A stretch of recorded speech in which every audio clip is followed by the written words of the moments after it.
Hi, everyone. This is Jason Bjark of Wall Street from Main Street. Welcome back to another Wall Street from Main Street podcast interview. Today's special guest is a returning guest. He is founder and CEO of Complete Intelligence. Tony Nash, thank you for joining me. Thanks, Jason.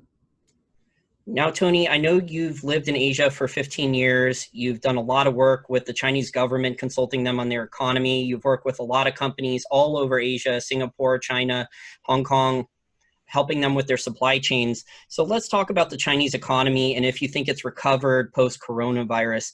You put out a very interesting, it was on your Twitter, it was more of a survey, I would say, not a chart. You put out a survey about a month or so ago talking about unemployment rates in China with factory orders. 50 million, because at the time I think China had said that there were 5 million unemployed as a result of coronavirus. And I put out a survey saying, is it 0 to 5 million, 5 to 25 or something, and then over 50. And the vast majority of people responded over 50 million people, not vast majority, but majority of people responded over 50 million. I've since seen data that estimates unemployment in China alone as a result of coronavirus at 120 million or more. So I think it's safe to say nobody actually knows the real number. But it's probably big, and it's probably tens of millions rather than single millions. I think it's a safe bet to say it's probably north of 50 million. And a number of economists watching China are still assuming that the government number holds. Yeah, I've been reading articles quoting some factory owners, and some factory owners in China, I don't know if this is all the factory owners, but at least a few of them that have been quoted in articles have been saying that their orders are down 70%. So exports are down a lot. So there are not purchase orders for a lot of different companies right now. Is that what you're also hearing? Oh, sure. There was just a piece out today saying that a survey in China has exports for May down 7%, 7 to 8% year on year. Imports are down almost 10% year on year. So again, if that's survey data, it's possibly underweighting what the fall is. So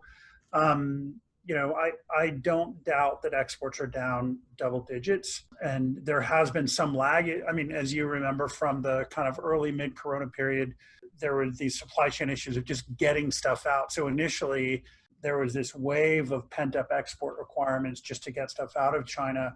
But now things are starting to settle in because you have those demand in May, especially with the US and Europe closed, you had real demand depression. And so I think the May numbers may be overstated a bit, and I think the exports may be down even more. Of course, it's highly unlikely we'll see that in the official data, but it's terrible. I think things may be recovering a bit. I don't think that China is in for a V-shaped recovery like we've seen, but I do think that they'll come back. Maybe not to as much as they had thought they would, but I don't think it's going to be a long-term depression. My concern with China is in industrial production declines and the employment declines that come as a result of that, and then the wage pressure that comes as a result of that. What is the percentage of GDP for exports right now? Because there's a lot of people that are, I would call them China trolls, that tell me that it's a lot lower amount, but the numbers I've seen for exports as a percentage of GDP are still very high for the Chinese economy. It's not as high as I once knew. It's definitely I believe as a percentage of GDP, it's smaller than it was like 5 years ago. So, you do have that growing services economy component. You do have growing domestic demand. So, but I don't think it's definitely not as high as it was. Sorry, I don't have the number to hand. But it's really not what it once was. Yeah, it seems that China has like a stagflation problem right now in food prices and rent. They've had to import an enormous amount of pork. Last year, all of 2019, they were having the African swine flu problem. So there were pork shortages in China. Food prices were rising long before the coronavirus. And there's a lot of videos online of shop owners protesting either rent not being reduced or rent prices going up by their building owner. So would you say that that's why the Chinese government and the People's Bank of China has been very hesitant about how much stimulus and QE to inject into their economy right now? Because they are worried that if they put too much in, it will accelerate like a stagflation problem in their real economy?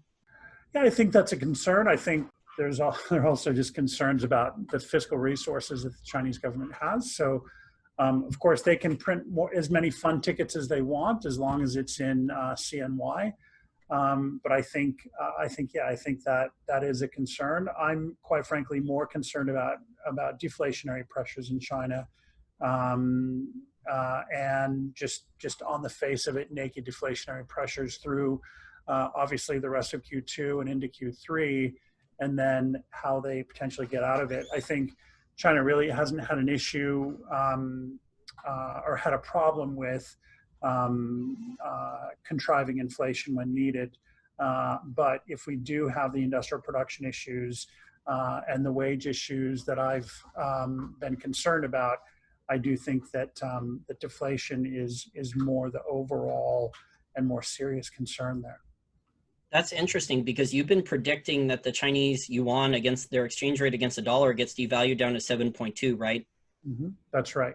That's So right. how would that jive then with deflation if they're trying to devalue their currency? Well, I think you've got both of those trends moving in the same direction, unfortunately.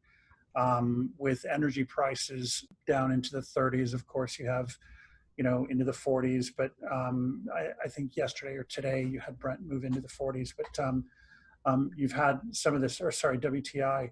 But I think with the resources depressed on it, again, this is on a year-on-year basis, but I think there's serious downward pressure and will be continuing serious downward pressure on resources and commodities. So the secondary impacts will also show a bit of producer price deflation. And then you have just the function of overproduction in China and having to sell those inventories. You don't necessarily have the takeoff from the US. Partly, this is a 2 or so year old trade war, but because of, or discussion, but because of the trade war. And then you have the issues in Europe with demand as a result of COVID. So I think you're looking at more supply in China of manufactured goods. You're looking at commodity prices that that I don't believe will come back dramatically. And so I think it's an ongoing issue. Again, at the same time, you have the what I believe are ongoing concerns for industrial production as a result of this. And then there are the jobs and wages issues. If you have wages declining, then people just can't pay for those goods. So that's disinflationary. Again, I'm worrying about this where I think a lot of other people aren't worrying about this, but it is something that I'm actually quite concerned about in China. Yeah, it looks like the government can create even more distortions with what they try to do with intervention and central planning with the currency. We're recording this interview right now on June 5th. The currency is the Chinese yuan is at 7.081 to the dollar. I've been reading articles that a lot of Chinese manufacturers are producing, but there's not really demand. So they're stockpiling a lot of stuff. I've been reading a lot of articles lately too about a lot of oil companies in China importing more oil. I think they built another, or they at least announced another strategic petroleum reserve. How many is that? What, 5 or 6 now? I have lost count. Sure. Yeah, so they are buying more oil. I don't know if they're using the oil because my friend tracks Chinese auto traffic data and he says it's nowhere near the pre-coronavirus 2019 levels. So, and there's almost no traffic whatsoever on the weekends in the major cities. So only at rush hour is there actually like anywhere close to normal traffic levels, and the other data throughout the day and night and on the weekends is way, way off. Right. It's not surprising at all. What it reminds me of, and this kind of shows my age a bit, but the kind of quotas for stockpiling for Soviet production and the kind of deflationary impact that had in many ways on certain goods in the former Soviet Union, in China, overproduction and stockpiling. I mean, we've known about this in things like steel for years, but as it comes to finished goods, that's hugely problematic. Given the volume that I suspect overproduction is happening, and given the disappearance of demand in overseas markets and obviously domestic markets. So, areas like automotive, auto parts, electronic goods, these sorts of things that just people are not going to be renewing. Of course, that's not an absolute statement. It's an incremental statement. But these things really hurt the manufacturing complex in China. We've all taken a pause generally from consumption in Q2 globally. In China, it's been a bit more stark. I think the factory orders are not coming in, like you said, and the stockpiling is just increasing. The amount of credit that I think the Chinese government is injecting, I've seen from China Beige Book, they put an article out on their Twitter. It was like 400 billion in a month pace. But I think a lot of that's just going to keeping the factories running right now so they don't go bankrupt. Yeah, and that's not surprising. I mean, they don't want people to be unemployed because they don't want what we're seeing. They don't want to see civil unrest. So, we'll see more and more social controls in China so that there isn't civil unrest because people are just bored out of their minds. Speaking of social unrest, all the rules changes and stuff going on with Hong Kong. We'll talk about US and China trade relations in a couple of minutes. But do you think that China, one of the main reasons they're going into Hong Kong is economically? Do you think that the Chinese government is eyeing that $400 billion plus in dollars that the Hong Kong Monetary Authority has to protect their dollar peg? Of course they are. And, I think the US was really smart to take away Hong Kong's status very, very quickly because the incentive was that Hong Kong would continue to be this buffer zone and that China would continue to be able to benefit from that buffer zone. And it's fine if it's a buffer zone and it really is a free market because, in its heyday, and this is not that long ago, like months ago, Hong Kong was the freest market in the world. But as you have the mainland authorities take over things like the judiciary, then Hong Kong no longer becomes the freest market in the world. So I think that was the reason, or there are a lot of reasons, but that was one of the reasons for them to grow assertive. I think China is looking for reasons to distract from the economy, which I think is extremely dangerous. But I think Hong Kong is one way for them to distract from their domestic economic issues. Yeah, I completely agree. I think there was multiple reasons for what they did with Hong Kong. And then what Trump does, they get to blame it on Trump. Right, of course. And that's fine and that's easy. And, anything to distract, whether it's incursions into India or whether it's South China Sea or whether it's Hong Kong or Taiwan, yeah. whatever it is, making stupid statements to the Chinese ambassador to the UK, making stupid statements about the Tiananmen, kind of circumventing that. I mean, they're doing anything they can to distract from their own domestic economy. Yeah, I think yesterday was with the anniversary of Tiananmen. Yep, that's right.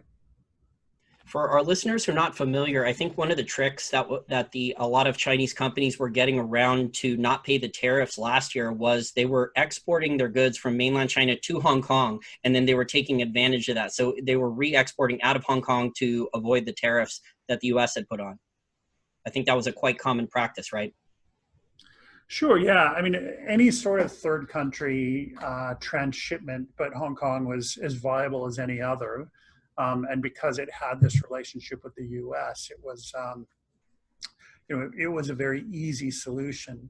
But I think that's becoming more and more difficult. Regardless of the goods, I think it's becoming more and more difficult. And even things like exporting components or knockdown goods for assembly in other locations, even that stuff is becoming more and more difficult. So now I want to transition to the US and China trade relations. We still occasionally get a tweet out from Trump or one of his representatives in the Trump administration or White House about how the US-China trade deal is progressing. But really, there's been very little positive actions on China's end about the trade deal. I think they made one purchase of soybeans. The trade announcement was in October 2019. So we have October, November, December, January, February, March, April, and May. Finally, the Chinese government buys some soybeans in May. It was a fairly decently large order, but look at all the months that they didn't really buy anything. It didn't comply with phase one. So do you think the phase one trade agreement is dead? I don't think it's necessarily dead, but I think China's very good at negotiating agreements and very bad at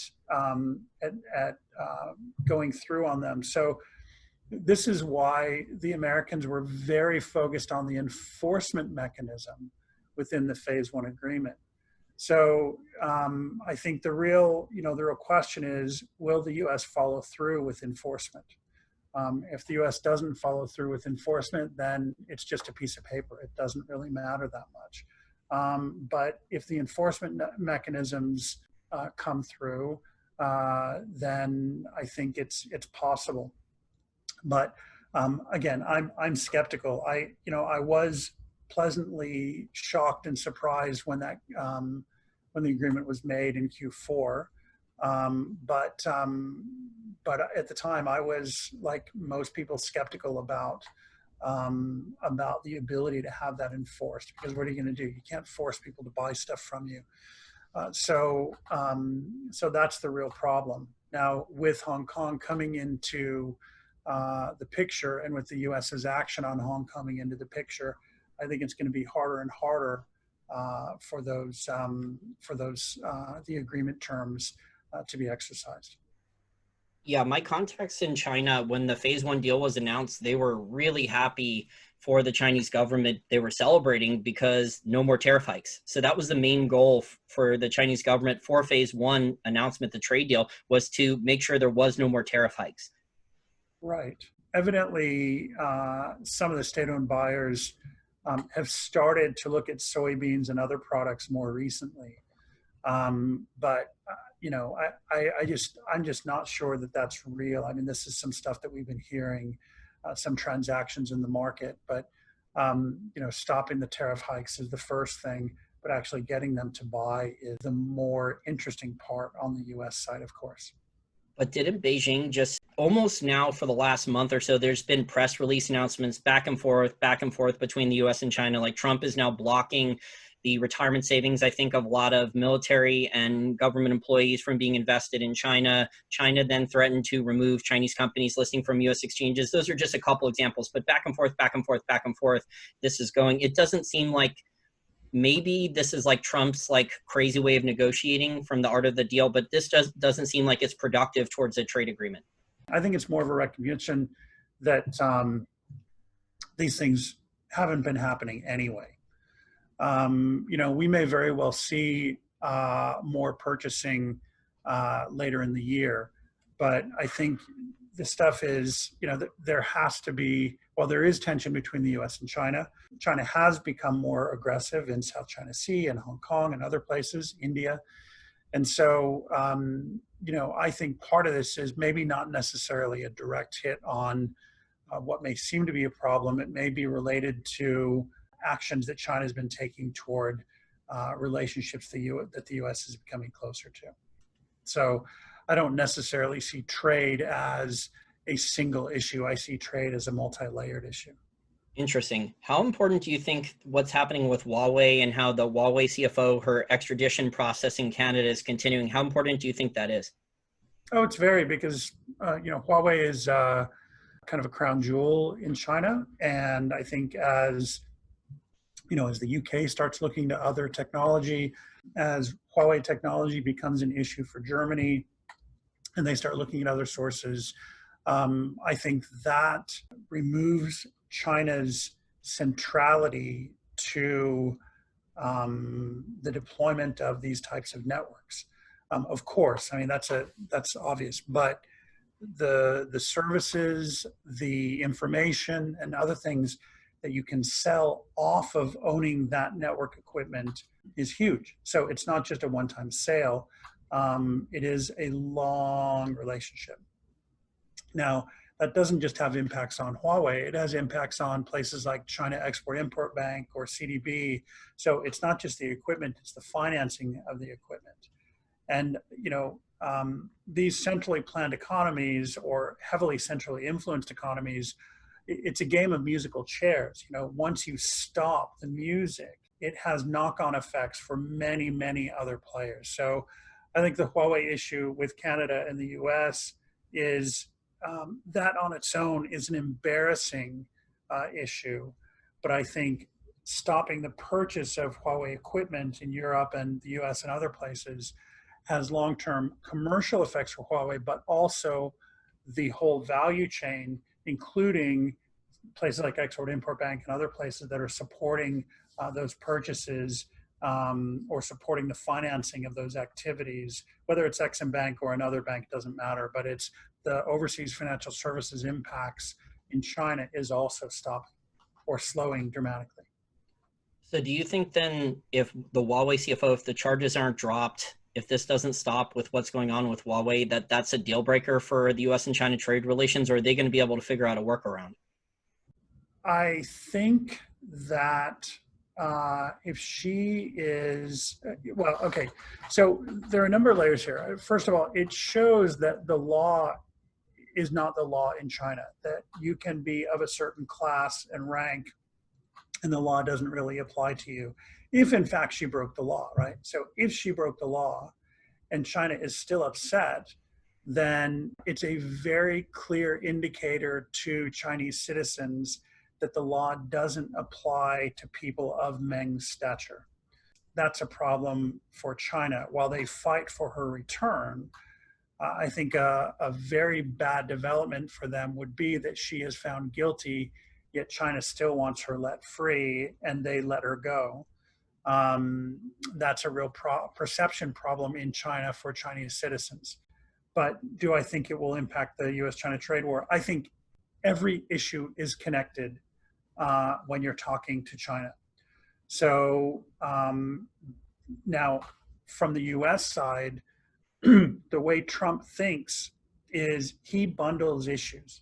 And so the way American administrations typically think is they think in an unbundled way. So the State Department typically cannot walk and chew gum at the same time. That we've seen that for decades. State Department will be happy about finishing one agreement when another agreement that should be linked isn't, and they can never get it done or something like that. What Trump and what his administration actually does very well, from my perspective, is they bundle things extremely well. And so I don't think the Trump administration itself sees the trade agreement as discrete and different from the Meng issue or from, say Taiwan or South China Sea or Hong Kong or any of these issues. I think the administration sees everything as bundled, which is not dissimilar from the way the Chinese diplomats and central government see things. They see everything as bundled and linked. That's interesting. Yeah, I see Huawei as one of the most important things for China because they have such long-term plans for it. Like you said, like it's their main cornerstone company, it's their main technology company. And then once Huawei has control over the 5G networks and all the other infrastructure there for communications, then the other Chinese companies, the financing companies and all the others start to follow suit after that. Yeah, I think that's fair. So let's talk then about the global supply chain. It seems in February, well, January and February, the global supply chain started to break. Do you think that it's being fixed now? Do I think it's fixed? I don't. Are U.S. supply chains fixed? I don't think they're fixed. Is the Chinese, say, supply chain infrastructure moving again? Yes. I think what's happening is a number of important U.S. importers and U.S. manufacturers and even global manufacturers are trying to find places to reduce their risk and exposure to China. And not because they want to abandon China. I don't believe that's the case at all. I think we see people who are, say, super nationalist or whatever, who want to act like these guys are interested in leaving China completely. I don't believe that's the case at all. I think global manufacturers are looking for incremental manufacturing capacity to reduce their risk, if there is a second wave of corona, if there is political unrest in China, if there is some sort of retribution or something. I think they want incremental manufacturing for that. And for that, they'll look to places like Mexico, parts of the US, parts of, say, Europe or somewhere else, other places in Latin America. So I don't necessarily see a wholesale substitutional effect for supply chains out of China, at least for the first 2 to 3 years. I think over time, there may be more substitutionality, but right now, I think it's more of an incremental discussion. Do you think India is going to benefit from this? Because we've seen headlines where India is talking about subsidizing, trying to get more more of Apple's supply chain out of China. I think they've gotten one company to move from China to India, but they're going after a lot more than that. They see this as an opportunity. And the sentiment online, Tony, I don't know if I've ever seen this before, where lots of people here in the West, in the US and Europe are talking about boycotting Chinese products. Now, that's easier said than done because a Mm-hmm. lot of stuff that's partially made in China is finished assembling here in the US and then it's stamped made in the US, but it's all the components that go into it are not fully made in the US. Do I think India will benefit from this? I love India. I really wish India would benefit from this, but I think there's so much corruption in India. I think it's very, very difficult. I think it'll be a very difficult thing for any manufacturer to make a significant commitment to India. And so, again, while I would love for India to benefit from this, and while I would love for manufacturers to move to India, I think the reality is, from a bureaucratic, from a corruption, from a just sheer logistical difficulty position. Again, I spent a lot of time in India in the same way I spent a lot of time in China. I just don't see that happening. I wish it would, but I just don't see it happening. That's sad. Yep. It's sad. They have an opportunity to do it too. They do. And I think the institutional issues are so great that it's going to take them years and years to root that out. Look, having services functions move to India, no problem at all. This is why the BPO sector started booming in India 20 years ago. But actually having physical manufacturing and physical logistics, I think it's probably still a very difficult proposition. So the large corporations, some of your answers, you said that the large corporations don't want to leave China, so they don't really care if some of their intellectual property or research and development or forced technology transfer or a forced Chinese silent partner, they were okay with that? No, I'm not saying they don't want to leave China, but they already have a large amount of investment there. And so moving wholesale from China over the next 2 to 3 years presents a big risk for them. So I think what they'll do is initially move incremental production away from China.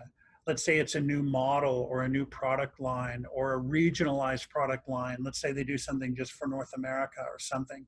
I think they'll move that stuff first because those are new supply chains that they would be building out, new manufacturers or expanded with existing manufacturers. And then, they look at either new physical transport or expanded physical transport. All these things are things that they have to be careful of, not just the risk in China, but the risk within the new supply chains that they're developing in other places.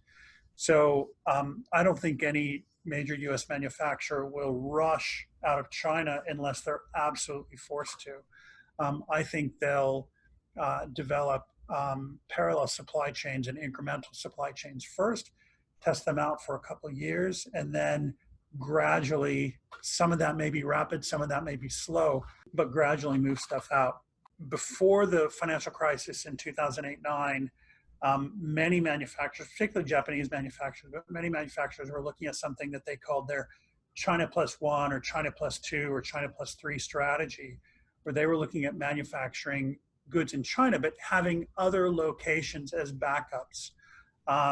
Now, when the financial crisis came about, all these manufacturing firms wanted to just get rid of risk, and they saw these other supply chains as risks. So they doubled down on China, and they continue to build out in China, put all the new equipment and hiring and everything else in China as well. So they saw it as de-risking, or at least not growing risk, but actually by concentrating their activities, it actually became riskier. Now, with a place like Japan, we saw with the 2012 riots and protests and other things that Chinese did against Japan. This was over the Senkaku Islands. We saw a lot of Japanese manufacturers move their manufacturing out of China. Initially, it was slow, and then it became much faster.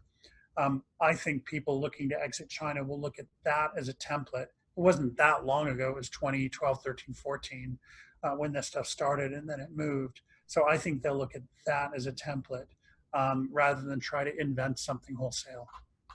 Yeah, I think it could take years for more factories to leave China. It could take, you said, 2 or 3 years for it to start. I think it could take a decade for significant amounts of the supply chain to move. It's not, there's billions of dollars of investment. Some of these factories now are not cheap to build.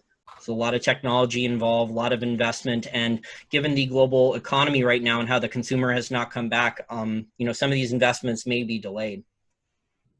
Yeah, I don't think it'll take as long as a decade, but I do think it'll take years. But having said that, I don't think many of these manufacturers will completely want to remove their operations from China either. It's a big market, and Chinese spend money just like anyone else. So they'll have their China operations for China, and maybe they'll build for other parts of Asia, or they'll build specialty parts or something like that. But I don't think many of them will have global manufacturing based in China. I think we're going to see re-regionalization of supply chains, and we may have talked about this before, but a lot of the move away from, say, the NAFTA and Euro area around 2000. It was a zero sum where most of this stuff went to China over the next, say, 10 years, 15 years, particularly in the first 5 years, but then it kind of bled over the next 5 to 8 years. And then it became completely concentrated in China. And then with the centrality of China, kind of the de-regionalization complete, now we're starting to see the re-regionalization, even if it is a higher manufacturing price, because the risk associated with closing again with an event like COVID is so high that people just need to have supply chains closer to home. Yeah, you told me to call it localization and not deglobalization, like Peter Zeihan has been calling it. Regionalization, yeah. I think deglobalization is a bit of it's charged, first of all, but I also think it's not really accurate. I think we're still globalized. We still have globalization, but I think we're re-regionalizing. Things were pretty regionalized in the 90s. And then they de-regionalized, they globalized with China as the epicenter. But I think we're going through a phase of re-regionalization, and I think we'll dip into globalization as needed. We'll dip into regionalization as needed, because people can run pretty sophisticated supply chains now, and so whereas 20 years ago it was harder to do that. Yeah, I totally agree. I've been reading articles, and in also my last interview with you where you talked about it, our listeners can go back, I think in December 2019, where you were talking about your company, Complete Intelligence, and the supply chain management software, the improvements it's had just in the last couple of decades. So in the past, when there wasn't good supply chain management software, it might take a purchasing manager or manager, even a senior manager at the company, might take them days or weeks with phone calls and tracing to trace orders and exact amounts of the supply chain. Now they can do it on their iPad. Sure, yeah. Just the track and trace stuff, the location of stuff. I mean, that's old technology, and it's very easy. I think what's harder for people is to understand the true cost and cost scenarios for manufacturing a good.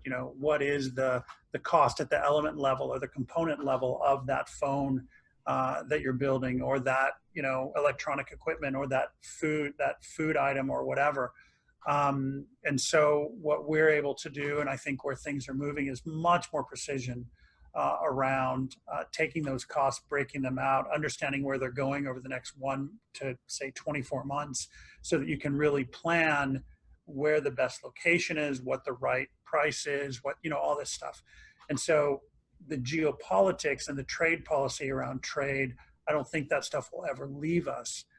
The precision with which you can plan around cost and price and other things, I think those things are allowing manufacturers to adjust really, really quickly and really have a bottom line impact, within, say, 90 days, something like that.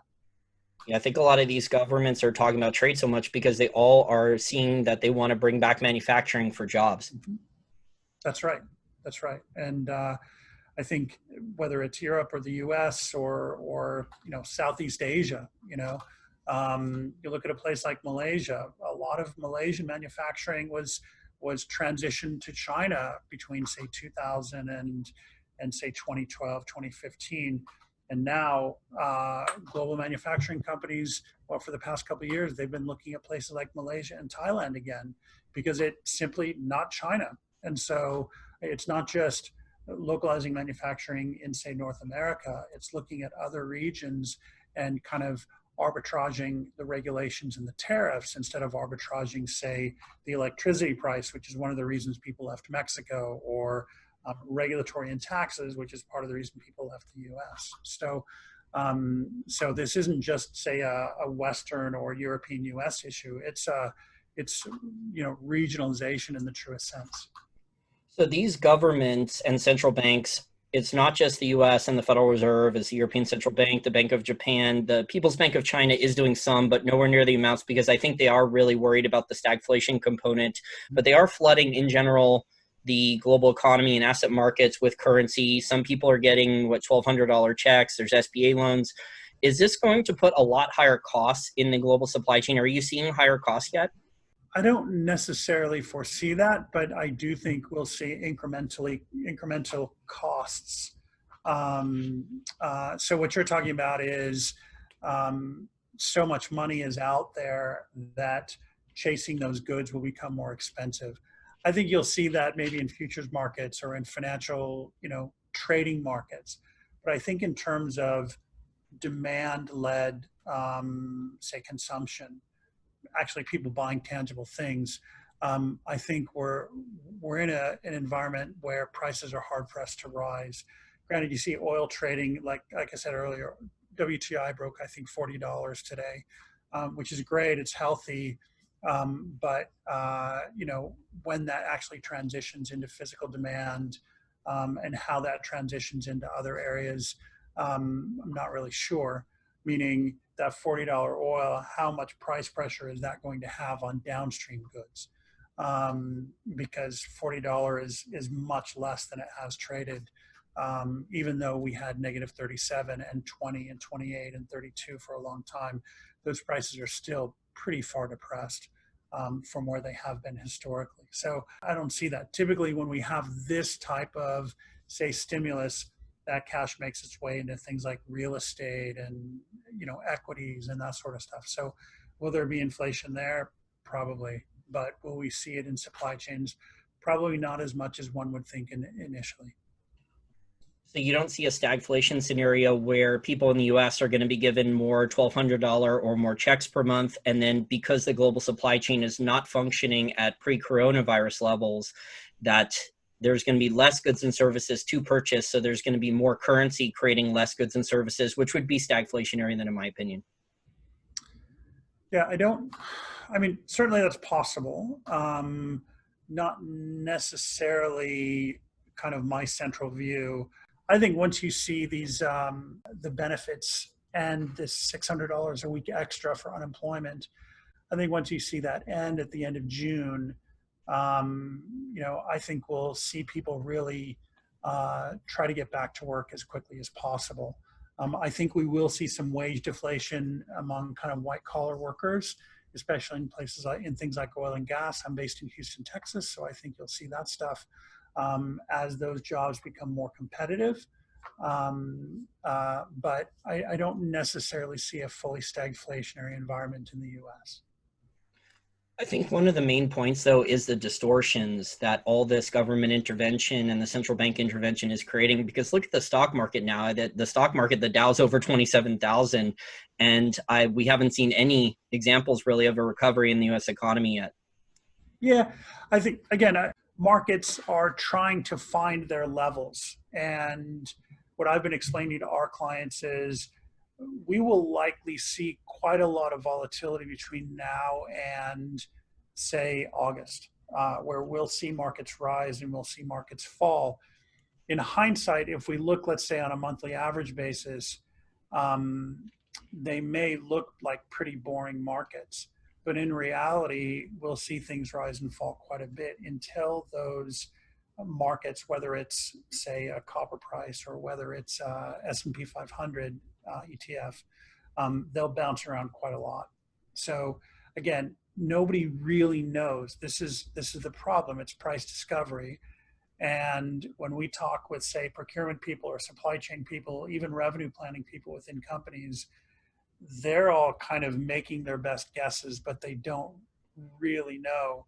And I think whether it's somebody allocating a portfolio or whether somebody buying for a product, the planning, the precision of planning, the tools that people are using really are not that precise, and they really don't incorporate a number of scenarios.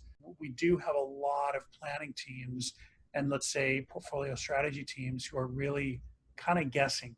And that's why we see, and we believe we will see, the volatility in markets, because it's easy to look at the Dow or the S&P and say, wow, that's too high. And then next week it swings, 5% lower. And then the week after it swings up 3%. And so we see these things go up and down until we find that price where market participants agree that it should be in a general region. So I think we're going to be having that debate in markets for the next 2 to 3 months. Yeah, I expect a lot more volatility. Even though the VIX is down below 25, it was below its support levels at 28. So it was in a new trading range, a higher trading range. Now it's below that. But the Fed has talked about, Jerome Powell and the Fed have talked about wanting to reduce volatility. So temporarily they have reduced stock market volatility. But I'm looking for data out of the real world economy, especially in the US economy, where there's improvement, and I haven't really seen improvement yet. Now, we're hopefully going to restart the economy, but who knows if we're going to get a second wave of the coronavirus soon. Well, if you look at, at driving right now, it's at like 80% of pre-corona levels. And this is part of what's giving strength to crude oil markets. People are getting back on the roads. They're not really getting back into planes that much yet, but they are getting back on the roads. And I'm optimistic about that. When we start to see some of these basic signs of life at, say, an 80% level, I think that's positive. I do understand why markets were up today, given the unemployment data and things like the road data, that sort of stuff. Are they at the right level? I don't know that anybody really knows, but I think there is growing optimism that things may be coming back. The rate at which they'll come back, again, I think that's up. Markets are going to debate that for at least a couple more months. And then we'll see real tangible, sustainable activities, say, late July, August, and people will get an idea of where things will land for the rest of the year. Do you think the U.S. economy is going to have to make some really radical changes, as in a lot of the bricks and mortar retailers, a lot of these casual sit-down dining restaurants, they're going to go away, and the transition to e-commerce and online sales it was already happening before the coronavirus, but now it's going to be a rapid acceleration then in the coming years? I think in general, I would say no, but I do think that a lot of your marginal businesses in strip malls or your marginal franchises or whatever that were just barely making it, I think this is a good time to cut those losses. So I think things like real estate, obviously you'll see some changes there. But I think most people just want to go back to normal, whatever that is. So if we look at, say, pre 9/11, everyone said the world was going to change, and it ended up being kind of a TSA check. And so I think, yes, it's easy. It's been pretty easy over the past couple of months to kind of extrapolate today into the future, and today is forever. So normal is not normal anymore. But I think most people just want to get back to normal. So of course there's going to be changes, but we've seen from some of the, say, protest activity over the past week, people will get out and they'll go in public for whatever their right reasons are. And so do I think the dining experience is going to change dramatically? I don't. Do I think the shopping experience is going to change dramatically? I think it'll change a little bit, but I don't think it's going to be some new normal of every single thing being done online and everything being delivered to house. Of course, people want that, especially that'll take off or continue likely in urban areas in a big way. But I think at the end of the day, most people just want to get out of the house right now. They've been there so long that they're just trying to get out and do something else aside from eat another meal in their house. Yeah, the food delivery companies, they're way overcharging on fees. I'm paying for a couple of my deliveries. I think I ordered like a pizza and a couple other things, and it was $50. So it's way more than the Unbelievable. normal cost. It's very inflexible demand, very inelastic. So if they can charge it, they will, and I don't blame them. I wish I was in that position. Well, they still can't make money if you look at their earnings report. So Jim Chanos he posted an interesting article on his Twitter about like there's the pizza arbitrage. Did you see that article? No. Yeah, so him and his buddy, who's a restaurateur, the article writer and a restaurateur, they figured out that Grubhub was underpricing pizzas, so they bought 10 pizzas at the Grubhub subsidized price, and then they were able to basically make $100 per order risk-free, $80 to $100 cash risk-free. There's an article, but I could send you it. It's They pretty would funny. resell it to other people. They would. Yeah, resell it. they could resell it. They could resell it, but it was basically there was an arbitrage trade because of like DoorDash and Grubhub were intentionally underpricing the menu items, and so people would order from them in their call centers so they could sell to Wall Street that there was growth, that there was revenue growth for deliveries. So the stock would still go up. Wow, fantastic. What a game, huh? Well, I'm not the CEO of a publicly traded company like that, but yeah, it's a bad incentive. There's a lot of bad incentives right now in society. Yeah. Well, Tony, I really enjoyed our discussion today. We live in very interesting times. Oh, one last question here about the dollar. So you think the dollar shortage is real and that the dollar is going to start rallying soon? Soon is relative. So do I think the dollar shortage is real? Yes. Do I think the dollar is going to rally soon? I think it's inevitable, but I think it really all depends on several things.